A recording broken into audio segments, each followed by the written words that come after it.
This is Bluebook Digital SAT 6, Reading and Writing Module 1.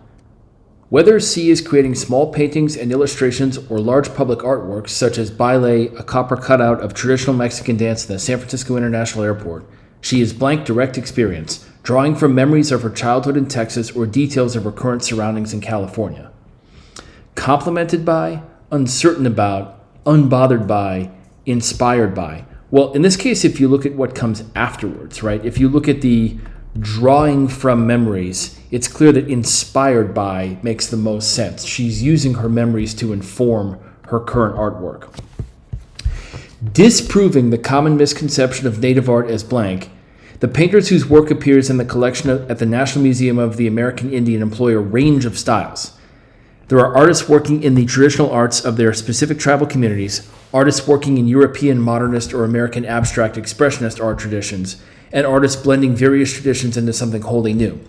So they're disproving the common misconception of it being blank by doing things in a bunch of different styles. So they're disproving the common misconception of it being standard or only done in a certain way. The answer is homogeneous, not uncontroversial, individualistic, or theoretical. No, they are doing it in individualistic or at least in heterogeneous, right? In mixed styles. So it's disproving that it's homogeneous. Recent measurements of the mass of the W boson, a subatomic particle, were notable not only for the mere fact that the particle's mass differed from expectations, but for the blank of that difference. The measured mass of the W boson was 7 standard deviations higher than predicted by the standard model of particle physics.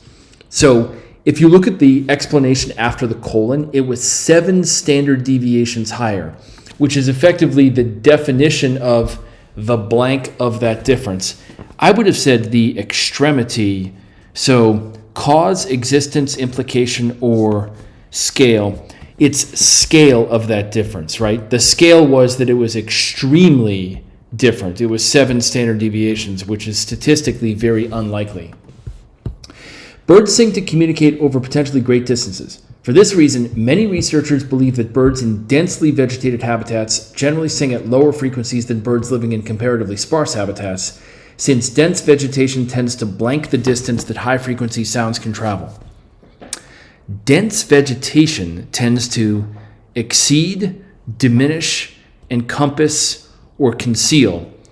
Just instinctively, diminish seems to make the most sense, but let's go back and wrap that in with the overall explanation here. So, if birds can communicate over great distances, but in densely vegetated habitats, right? So in the rainforest or in the thick brush, they sing at lower frequencies than in sparse, as in open habitats like a wide open prairie or plain. Since dense vegetation, the brushes and the trees block the sound from traveling. So the dense vegetation can diminish the distance, and therefore you need a lower frequency to still communicate. Following text is from Betty Smith's 1943 novel, A Tree Grows in Brooklyn. Francie, a young girl, visits the library often. Francie thought that all the books in the world were in the library, and she had a plan about reading all the books in the world. She was reading a book a day in alphabetical order and not skipping the dry ones. She remembered that the first author had been Abbott. She had been reading a book a day for a long time now, and she was still in the bees. Already she had read about bees and buffaloes, Bermuda vacations, and Byzantine architecture. For all her enthusiasm, she had to admit that some of the bees had been hard going, but Francie was a reader. Best states the main purpose of the text: to illustrate Francie's enjoyment of an unusual topic, to explain why Francie prefers reading over other activities, definitely not that, to portray Francie's determination to meet a goal, seems like it, to describe a book that, well, no, it's not a book. And then, does it illustrate her enjoyment of an unusual topic? Not really. It's not one particular topic. It's that she was very determined to accomplish all of this. So C is the best answer. The people of medieval Europe have traditionally been seen as uninterested in cleanliness and hygiene, but modern research has shown that this is largely a myth. According to historian E., most medieval towns in Europe had at least one public bathhouse, which often offered both full immersion baths and, more affordably, steam baths. While such amenities were available mainly to town dwellers, Regular bathing in rivers and streams or daily sponge baths at home were common practices throughout medieval Europe. Which choice best describes the function of the underlined portion? I'm going to go one at a time here. It asserts that in medieval Europe, steam baths were more popular in rural areas than in urban ones.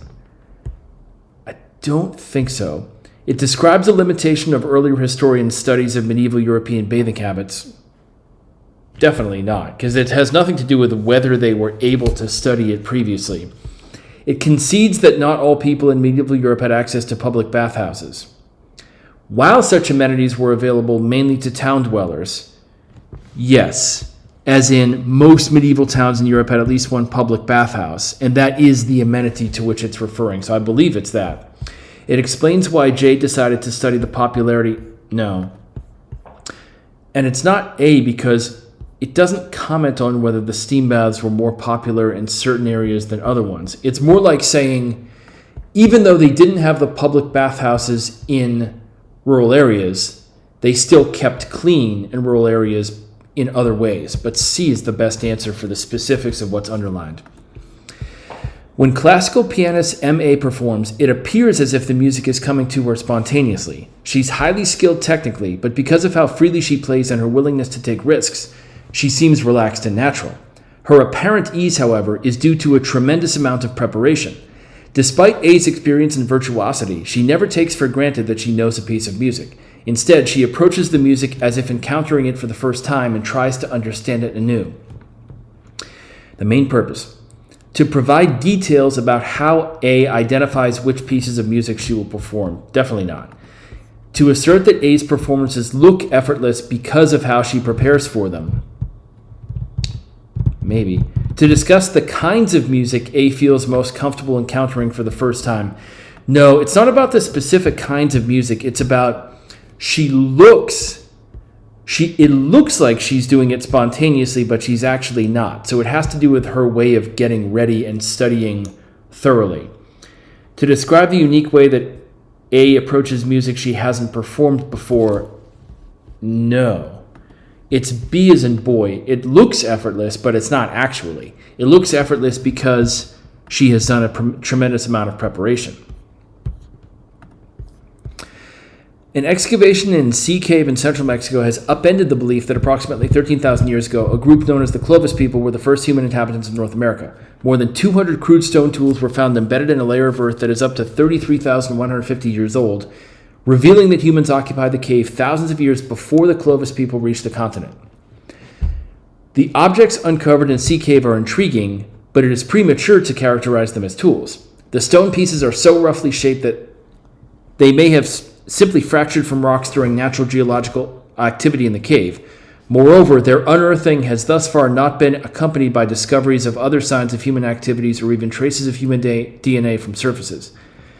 Based on the text, how would the author of passage 2 most likely respond to the underlined claim in text 1? So I thought person 2 was saying, even looking at those objects, you cannot necessarily characterize them as tools, so therefore you cannot necessarily rule out the Clovis theory. So what's underlined, revealing that humans occupied the cave thousands of years before the Clovis, person 2 would have said, no, you cannot necessarily conclude that. So person 2 would say, by suggesting that it draws a plausible connection between, no.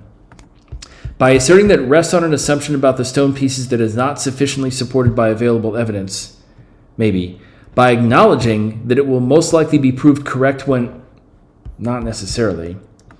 By pointing out that it fails to account for evidence that the Clovis people were active on the continent as early as is commonly thought. No, it's B as in boy, right? It rests on an assumption about the stone pieces. Yeah, as in it's assuming that the stone pieces were made by people. But person 2 says they could have just been naturally occurring stone pieces. Many literary theorists distinguish between the fabula, a narrative's content, and the sujet, a narrative's arrangement and presentation of events. In the film The Godfather Part 2, the fabula is the story of the Corleone family, and the sujet is the presentation of the story as it alternates between two timelines in 1901 and 1958. But literary theorist MB maintained that fabula and sujet are insufficient to completely describe a narrative. He held that systematic categorizations of artistic phenomena discount the subtle way in which meaning is created by interactions between the artist, the work, and the audience. So the theory is that there are two parts. There's the content and then the arrangement and presentation. And it uses The Godfather as the example. But then this person says that those two elements are insufficient to completely describe everything, because he's saying there are more subtle ways that the artist interacts with the audience. Okay? Which best states the main idea? Literary theorist MB argued that there are important characteristics of narratives that are not fully encompassed by two concepts that other theorists have used to analyze narratives. Maybe. Literary theorist MB claimed that meaning is not inherent in a narrative, but is created when an audience encounters a narrative, so that narratives are interpreted differently. No. The storytelling methods used in The Godfather Part 2 may seem unusually complicated. No. Narratives that are told out of chronological order are more difficult for audience. No, it's the first one. And you can match are not fully encompassed with they are they're insufficient to completely describe. Insufficient to completely describe paraphrases are not fully encompassed by the two concepts.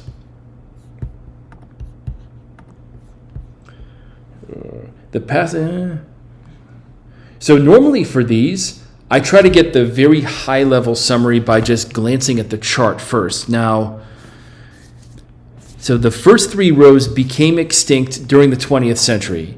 The bottom two rows became extinct much earlier, okay? The passage of time is among the many obstacles faced by scientists who are pursuing de-extinction efforts, that is, efforts to use breeding or a mixture of cloning and genetic engineering to bring back extinct species. Specifically, researchers are concerned that the longer a species has been extinct, the less likely it is that a suitable habitat still exists for that species.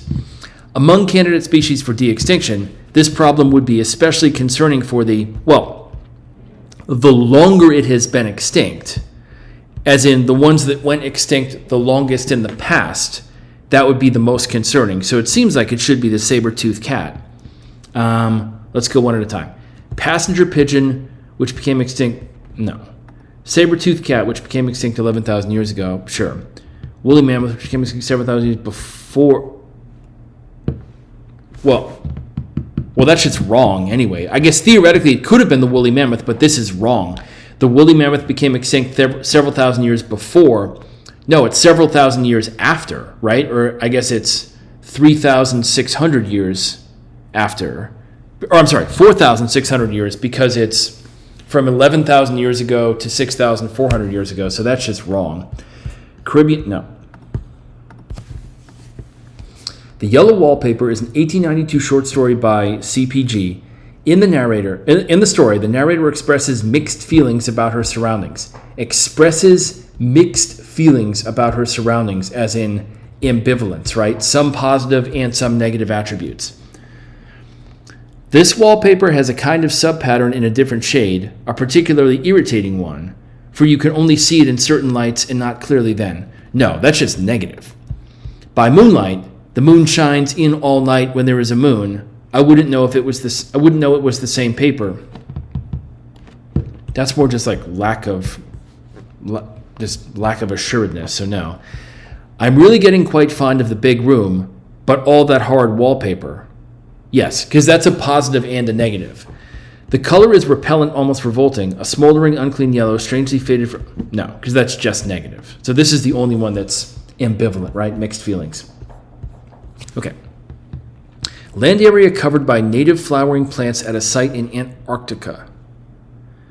So you have a 2009 column, a 2018 column, and then a percent increase in area covered from then to then. So notice that in the middle row, the area covered goes up by more numerically, but the percent increase is lower.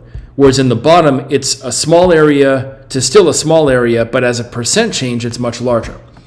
The only flowering plant species native to Antarctica, CQ and DA, grow in places where the Earth remains free of ice for much of the year. Botanist NC wondered how the warming of Antarctica's climate in recent years had affected these species, so she visited a site in Antarctica, first in 2009 and later in 2018, to count the number of plants growing there. C found that the area of land covered by the two species had significantly expanded during the 9-year period. While both species likely benefited from warming temperatures, CQ suppressed the growth of... No, there's no way to conclude that the growth of one suppressed the growth of the other.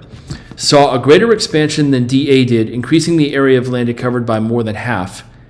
That seems to be the right answer, right? Because increasing by more than half is multiplying by 1.55, which is increasing by 55%. Showed a greater increase in the average size of individual plants.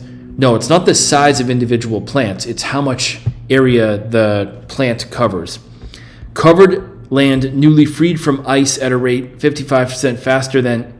No, that's wrong for multiple reasons. It's not faster than the other one. It's just compared to its own self in the past.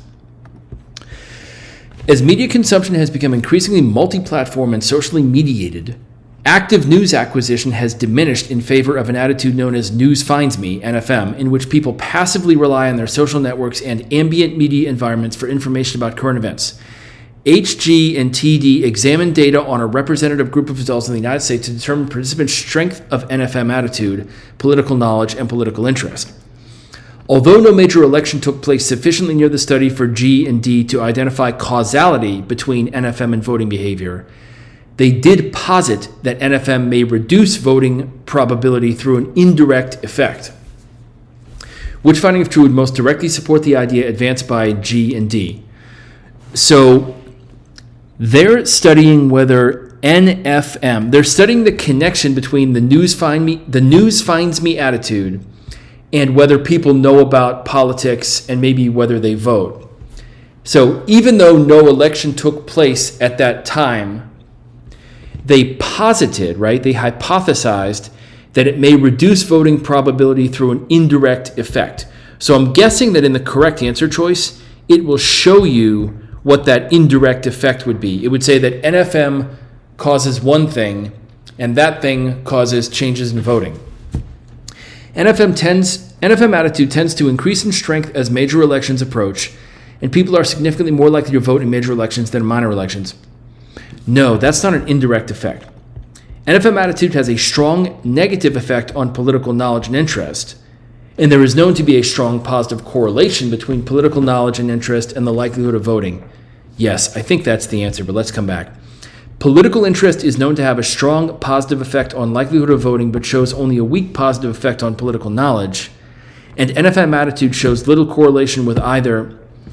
Well, no, because then the NFM wouldn't be able to pass through the indirect effect. If there was little correlation between NFM and whatever, the whatever couldn't act as the indirect effect. The likelihood of voting increases as political knowledge increases, and the relationship between NFM attitude and political knowledge tends to strengthen as the size of people's social networks increases. The social networks thing is a weird, unrelated fact. It's B as in boy. So NFM attitude has a strong negative effect on political knowledge and interest. As in, if you do the News Finds Me way of learning stuff, that makes you much less informed in general on politics. And then there's a strong positive correlation between political knowledge and interest and likelihood of voting. So if you do NFM, you don't know about politics. And if you don't know about politics, you're much less likely to vote. That's the indirect effect. In dialects of English spoken in Scotland, the R sound is strongly emphasized when it appears at the end of syllables, as in car, or before other consonant sounds, as in bird. English dialects of the Upland South, a region stretching from Oklahoma to West Virginia, place similar emphasis on R at the ends of syllables and before other consonant sounds. Historical records show that the Upland South was colonized largely by people whose ancestors came from Scotland.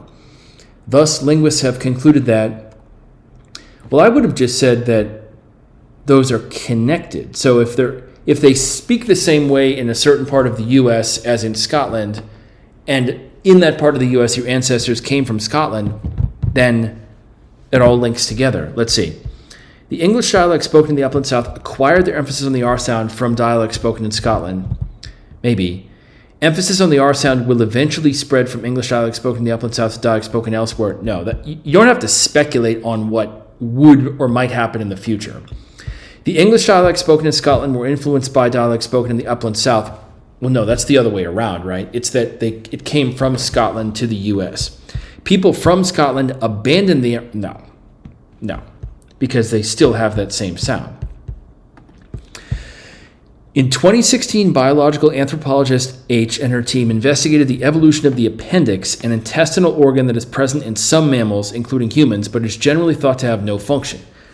Studying 533 mammal species, the team found that the appendix has emerged independently across multiple lineages in separate instances and, significantly, hasn't disappeared after emerging in specific lineages. Moreover, the team determined that species with the organ tend to have higher concentrations of lymphoid tissue, which supports immune responses in the cecum, the organ the appendix is attached to. Therefore, the team hypothesized that the appendix likely was once present in many non-mammal species but has since disappeared from those lineages. I don't think that logically follows up with what it says here. I think in all of this, they're saying that it looks like the appendix does actually do something, or at least did actually do something important at one point. So that's not the conclusion. Has been preserved in certain mammal species because it benefits their immune systems. Maybe. Will emerge in a greater number of mammal species because it may serve well, no, you never have to speculate on the future of evolutionary biology, or really anything on the SAT.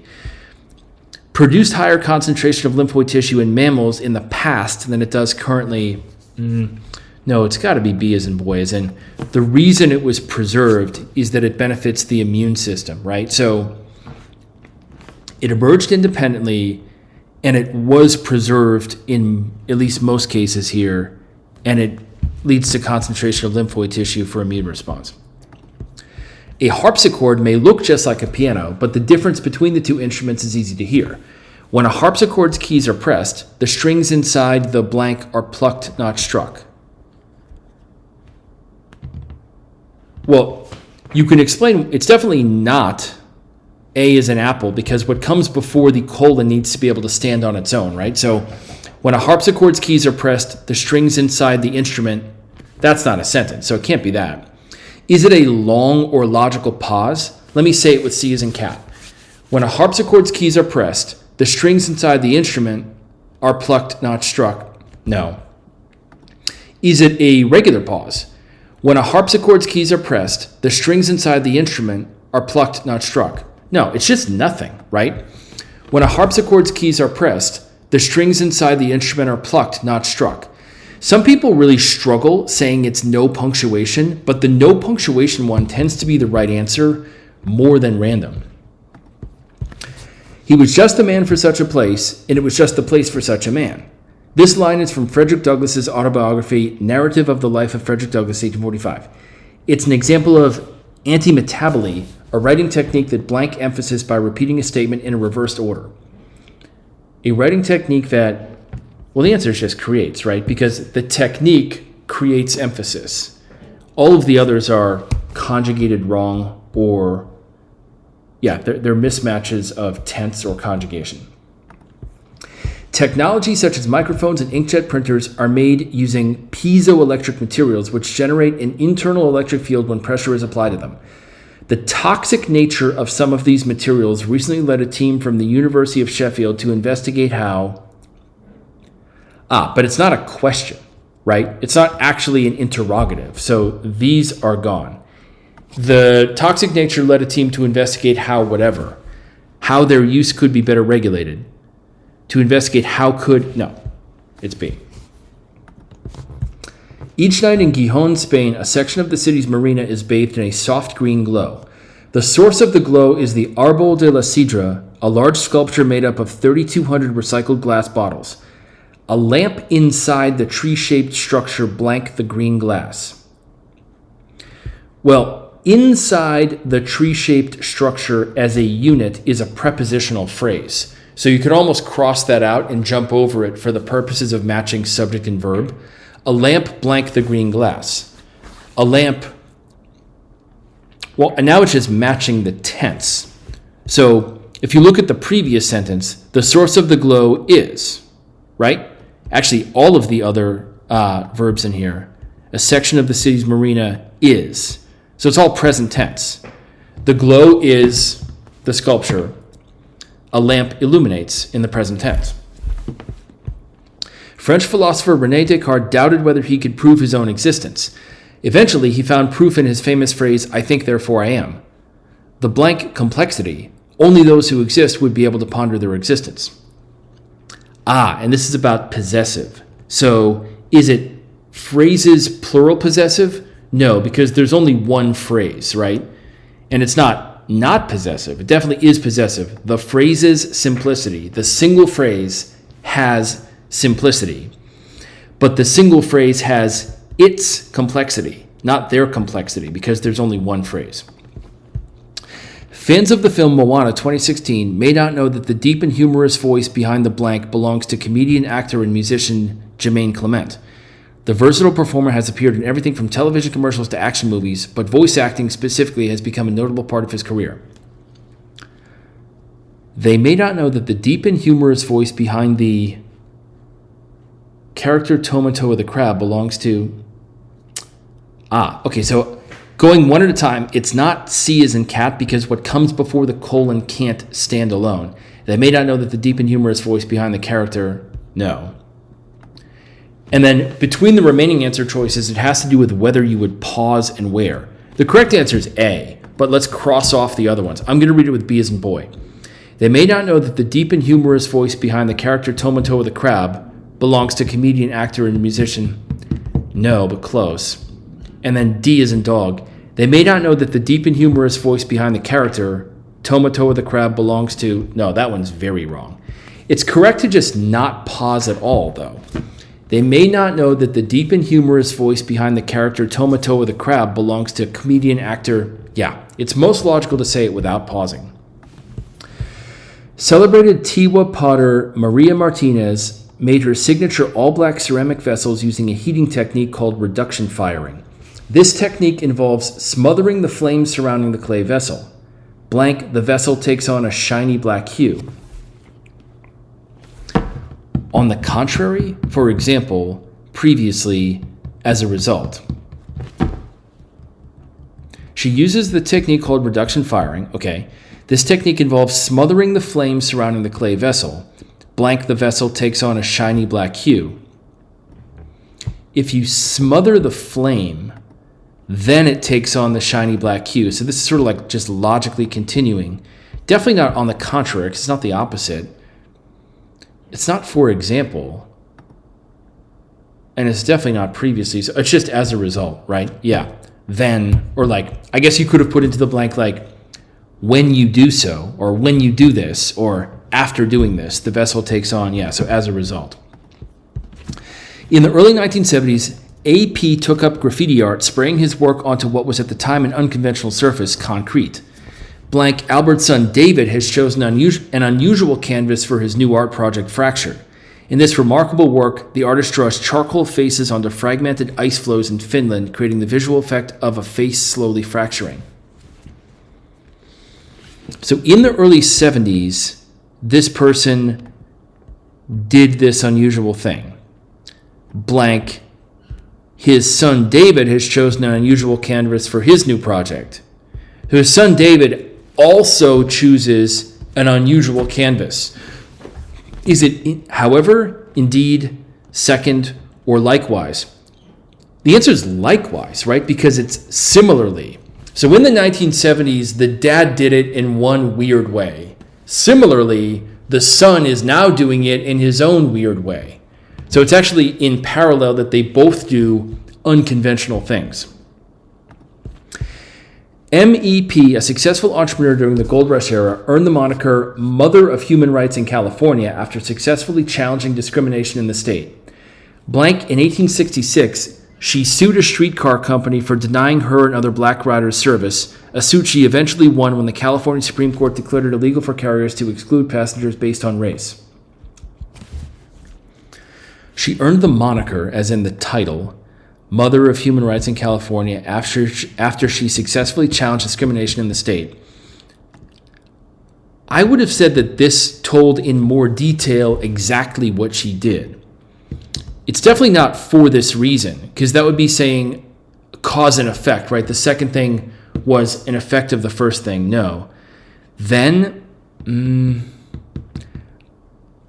I think it's specifically. So, yeah.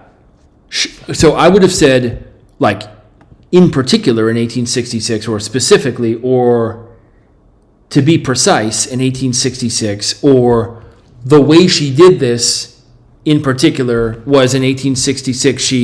Because this is just an example that got her that reputation. So I think it's specifically. The Inca of South America used intricately knotted string devices called quipus to record countable information like population data and payments. Blank, they may have used quipus to record more complex information like stories and myths, according to researchers. So we're sure that they did this. We're sure that they used the knotted strings to record basic information. But then also, separately, they might have used them for more complex information. Definitely not as a result or in other words. And it's not an example. No, it's in addition, right? So you could have said also, or, in addition, additionally. Wants to emphasize JA's achievement. Which choice most effectively uses relevant information? Emphasize JA's achievement. By crossbreeding the imported sugarcane species SO with grasses native to India, A succeeded in creating sugarcane hybrids well suited to India's climate. That sounds good as long as that's true. In the 1930s, the Imperial Sugarcane Institute, which enlisted them all, sought to limit, well, no, because that doesn't say what that person did. That doesn't say that person's achievement. Amal was enlisted by the Imperial Sugarcane Institute at a time when a local variety, no, that doesn't say the achievement. As part of efforts to breed a local variety of sugarcane, an imported sugarcane species called SO was crossbred with, well, no, it can't be that because that doesn't even say the person's name, right? So it just has to be the first one. Let's look at the fact to confirm. Yeah, she crossbred and succeeded in,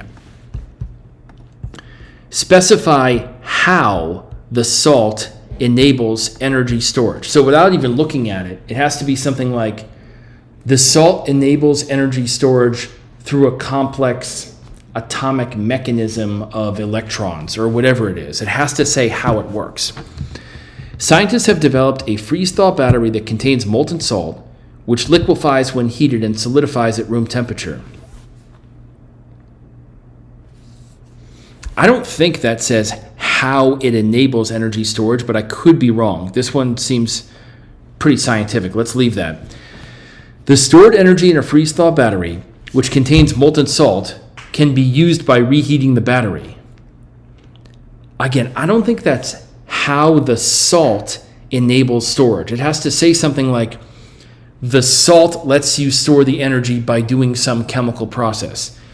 When the molten salt in a freeze-thaw battery solidifies at room temperature, energy stops flowing and can be stored in the battery. That sounds better. Molten salt allows a freeze-thaw battery to retain 92% of its charge. Well, no, that doesn't say how it stores it. So I think it's C as in cat. When the molten salt in a freeze-thaw battery solidifies at room temperature, energy stops flowing and can be stored in the battery. So, well, this is a fact, but not saying how it does it. So let's just forget that for a moment. Yeah. So when it's in the liquid state, energy flows through. When it's at a solid state, energy stops flowing and is stored. So that is how the salt enables the energy storage. And then, I guess B as in boy is how you eventually use the stored energy, but that's not how it enables the storage. And then, this is that it changes form, but has nothing about how it's actually stored. So it's C.